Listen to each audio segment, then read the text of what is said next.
Genesis, chapter 1. In the beginning, God created the heaven and the earth. And the earth was without form and void, and darkness was upon the face of the deep. And the Spirit of God moved upon the face of the waters. And God said, "Let there be light." And there was light. And God saw the light, that it was good. And God divided the light from the darkness. And God called the light day, and the darkness he called night. And the evening and the morning were the first day. And God said, "Let there be a firmament in the midst of the waters, and let it divide the waters from the waters." And God made the firmament, and divided the waters which were under the firmament from the waters which were above the firmament. And it was so. And God called the firmament heaven. And the evening and the morning were the second day. And God said, "Let the waters under the heaven be gathered together unto one place, and let the dry land appear." And it was so. And God called the dry land earth, and the gathering together of the waters called he seas. And God saw that it was good. At this also my heart trembleth, and is moved out of his place. Hear attentively the noise of his voice, and the sound that goeth out of his mouth. He directeth it under the whole heaven, and is lightning unto the ends of the earth. After it a voice roareth. He thundereth with the voice of his excellency, and he will not stay them when his voice is heard. God thundereth marvelously with his voice. Great things doeth he which we cannot comprehend.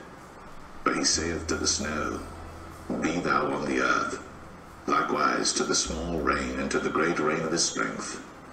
He sealeth up the hand of every man, that all men may know his work. Then the beasts go into dens, and remain in their places.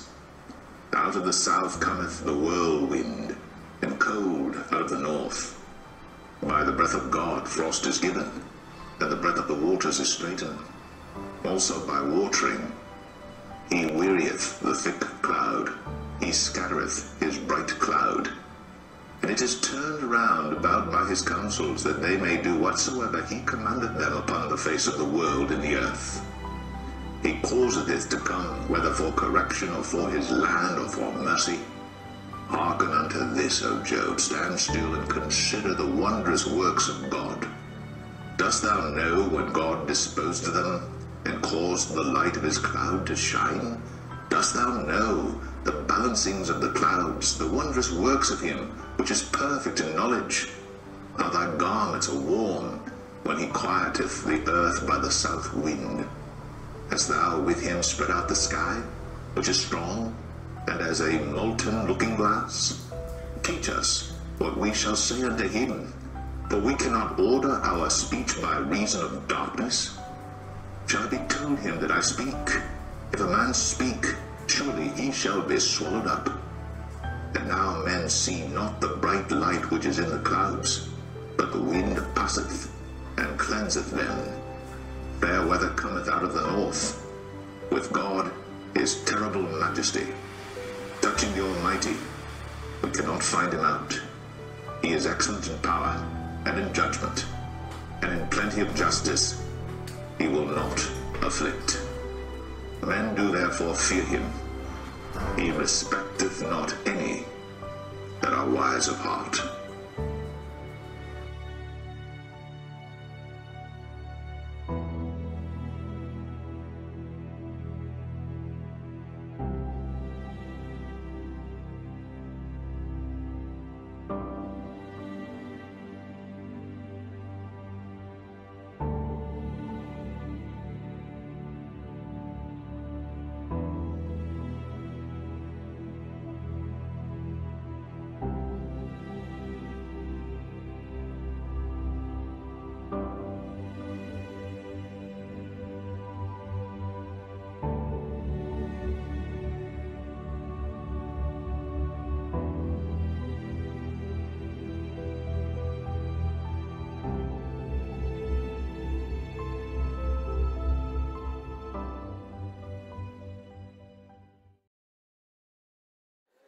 is when you talking to the principalities and reminding the powers and telling them who you are and what's going to happen. That's when you get an attitude. We have access to God with boldness and confidence. We can go boldly to the throne of God. We can go confidently to him. But what does the devil do? He keeps bringing up your past. He keeps bringing up your failures. He keeps bringing up your shortcomings. I'm not going to God on the basis of my righteousness, not my righteousness. I'm going on the basis of his righteousness and who he